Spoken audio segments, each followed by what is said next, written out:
Assalamualaikum warahmatullahi wabarakatuh. Pemirsa Menteri SDM Bahlil Lahadalia mengatakan akan meminta arahan Presiden Prabowo Subianto terkait izin usaha pertambangan ke pesantren.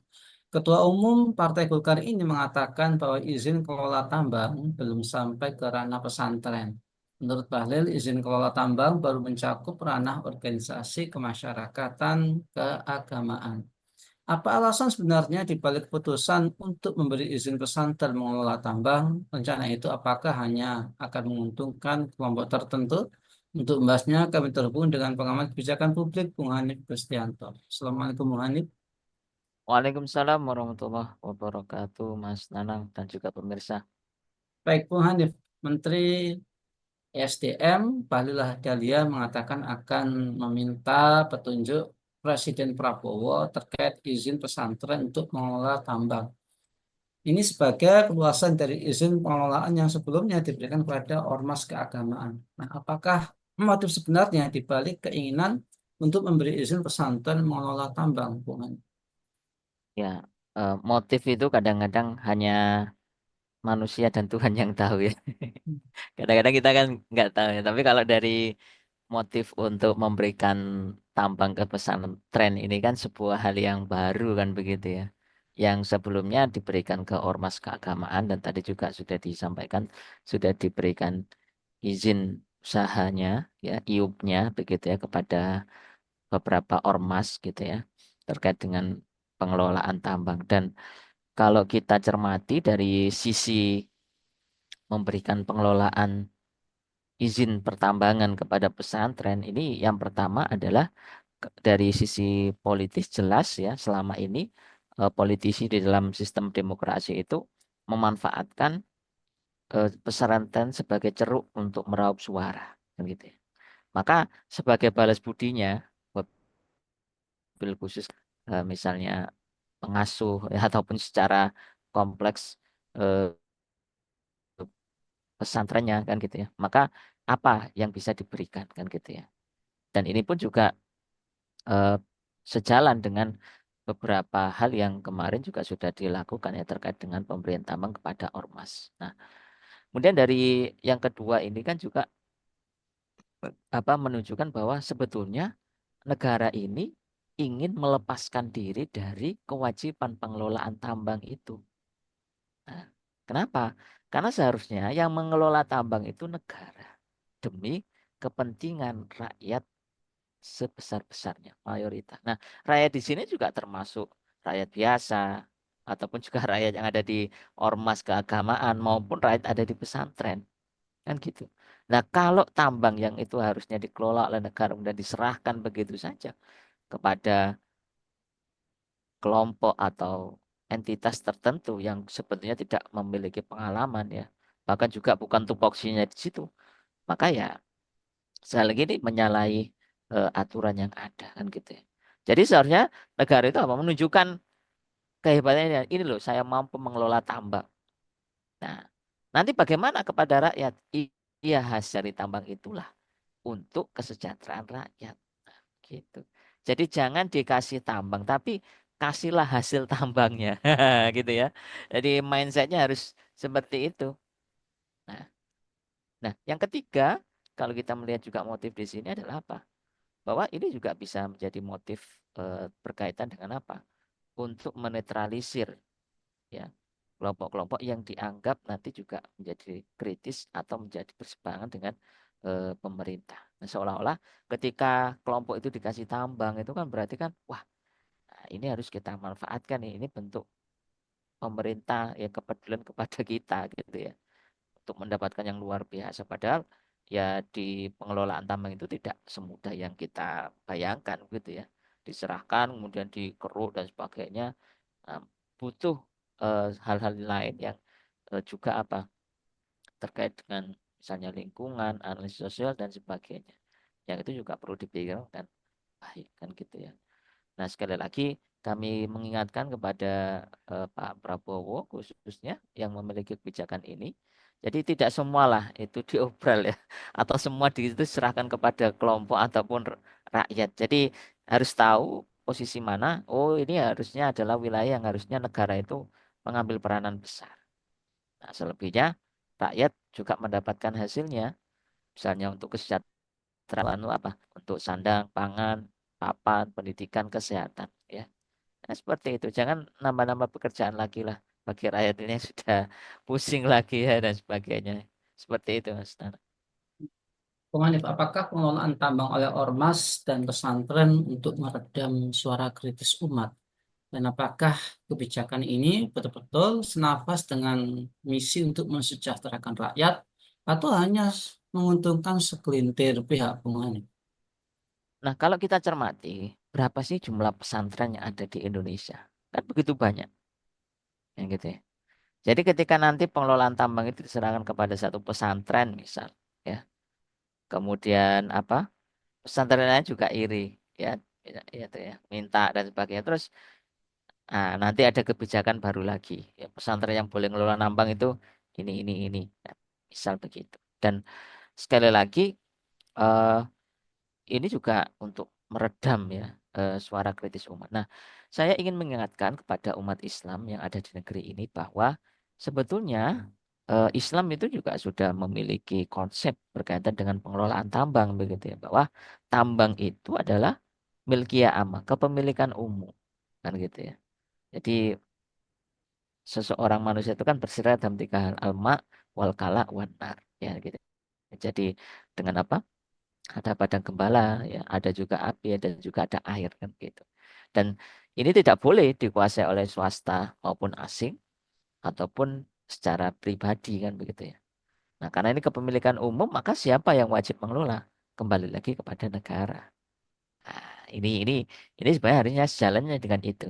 Nah, dan kalau kebijakan seperti ini saya kira belumlah untuk senafas dengan kesejahteraan rakyat, bahkan hanya menguntungkan segelintir pihak, ya. Pihak apa? Ya pihak yang tentunya mendukung dalam kesuksesan selama ini ketika pencalonan kemarin, bisa jadi seperti itu, ya. Atau juga untuk kembali lagi mendulang suara ya dari kalangan yang memang di negeri ini adalah mayoritas adalah Muslim, dan basis Muslim itu biasanya ya di ormas, di pesantren, ya, ataupun kelompok-kelompok Islam yang lain gitu. Dan ini juga menunjukkan apa, bahwa kita jangan sampai kok langsung euforia begitu senang. Pesantren nanti diisi tambang, langsung semuanya bergembira. Padahal punya tupoksi masing-masing kan begitu ya. Negara itu tugasnya mengurusi rakyatnya.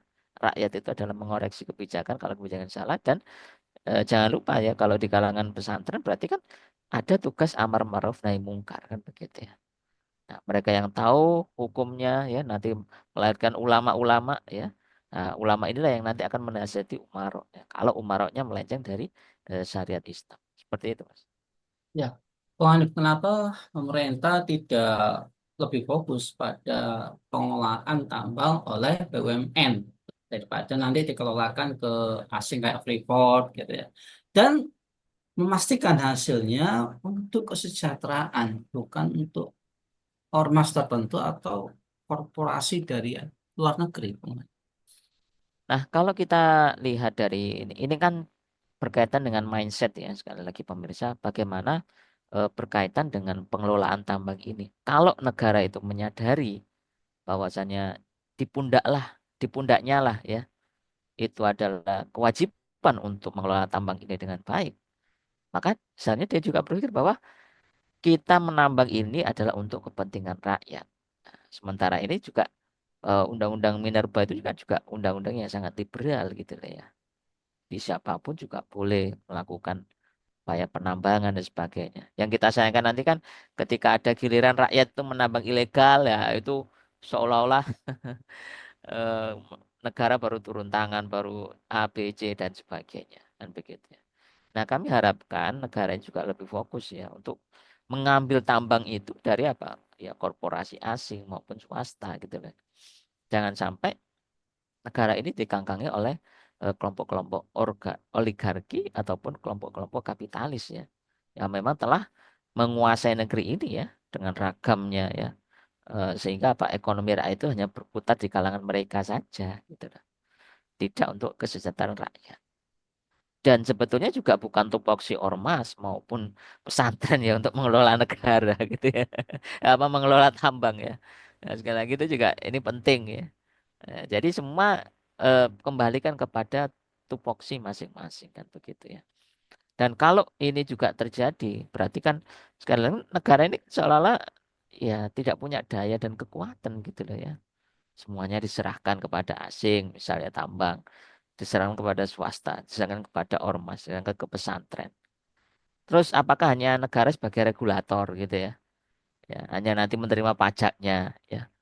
Sementara kalau mindset tadi kembali lagi kepada kepemilikan ya ini kepemilikan umum kan gitu ya. Dan ini juga terpengaruh oleh mindset cara berpikir ya dari ekonomi kapitalisme dan memang yang membebaskan itu ya kepada pasar gitu ya.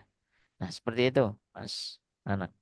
Terakhir, Bung. Nah, lantas bagaimana dampak sosial dan lingkungan hidup terkait dengan pertambangan ini jika diserahkan pada ormas tertentu atau pesantren? Nah, ini banyak sekali ya dampak-dampak yang akan ditimbulkan kan begitu ya. Jadi ini kan sebetulnya bukan hanya keurusan terkait dengan agama ya, tapi juga urusan dengan keilmuan ya, sains dan teknologi kan gitu ya.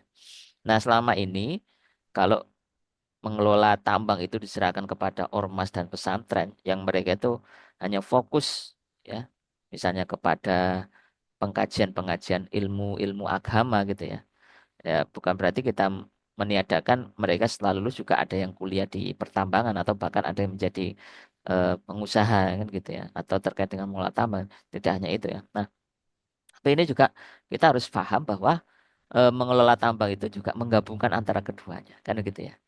Dari sisi agamanya juga dari sains dan teknologinya. Nah, dari sisi agama apa? Ya terkait dengan masalah kepemilikan. Ya ini kalau kita kembali lagi kepada ekonomi Islam jelas tambang itu adalah milkiyah amma, kepemilikan umum. Tidak boleh dikuasai oleh swasta, asing maupun entitas tertentu. Negara lah yang mengambil peran besar ya untuk mengelolanya demi kepentingan rakyat banyak. Nah, ini yang menjadi penting ya. Itu dari sisi agamanya ya. Nah, jangan hanya kok berpikir dari kesejahteraan. Jadi ini dulu yang harus dituntaskan dulu. Nah, kalau ini sudah tuntas, maka yang kedua adalah eh, bagaimana kalau urusan mengelola tambang ini tidak kita serahkan kepada ahlinya. Lawang selama ini ya terkait dengan eksplorasi tambang ya itu diserahkan kepada swasta maupun asing itu kan banyak sekali ya. Bagaimana terkait dengan perizinan, pengerusakan lingkungan ya. Kemudian tanah-tanah adat kan gitu ya. Tanpa juga saya AMDAL dan sebagainya. Makanya di beberapa tempat berkaitan dengan penambangan itu banyak penolakan gitu loh ya. Bukan berarti mereka apa rakyat itu nggak ingin sejahtera, ingin. Tapi kan kalau penambangan itu merusak ekosistem alam dan kehidupan, ya maka ya yang terdampak itu ya warga yang ada di sekitar. Misalnya nanti bagaimana pembuangan limbahnya, ya, nah, itu ya. Terus amdalnya seperti apa, ya, dan lain sebagainya. Yang juga ini perlu dicermati. Ya. Nah, karenanya kalau di dalam sistem ekonomi Islam jelas ya. Jadi terkait dengan kepemilikan itu jelas. Yang kedua terkait dengan pengelolaan itu ya ya tentu kepada ahlinya dan ini juga sudah mencakup sains dan teknologi kan begitu ya. Yang ketiga juga tidak boleh merusak alam. Nah, gitu ya. Ya kan, kalau di suatu tempat misalnya ada tambang ya. Kemudian itu nyata itu di tengah-tengah pemukiman rakyat yang padat penduduknya. Maka apakah negara sudah siap merelokasi misal? Kalau ada tempat. Kalau mereka tidak mau kan ya juga tidak boleh. Negara memaksa kan gitu ya. Nah, ini yang juga harus dicermati seperti itu kan gitu. Nah, makanya ya ini sangat berkelindan ya berbagai macam kepentingan ini ya inilah yang terjadi kalau kepentingan kita ini tidak diadopsi dari bagaimana kepentingan syariat Islam mengatur dengan pertambangan kan gitu ya. Nah, insya Allah kalau kita mengatur pertambangan itu sesuai dengan syariat Islam dan itu terwujud di dalam sistem politik dan ekonomi Islam, insya Allah ya tidak hanya kesejahteraan yang didapatkan, tapi lebih dari itu adalah keberkahan di dalam kehidupan. Seperti itu, Mas. Baik, terima kasih Bung Hanif atas pemaparannya. Semoga membawa manfaat bagi kita semua. Pemirsa, demikianlah program Kabar Petang kita pada kesempatan hari ini. Jangan lupa untuk subscribe, like, komen, dan share sebanyak-banyaknya.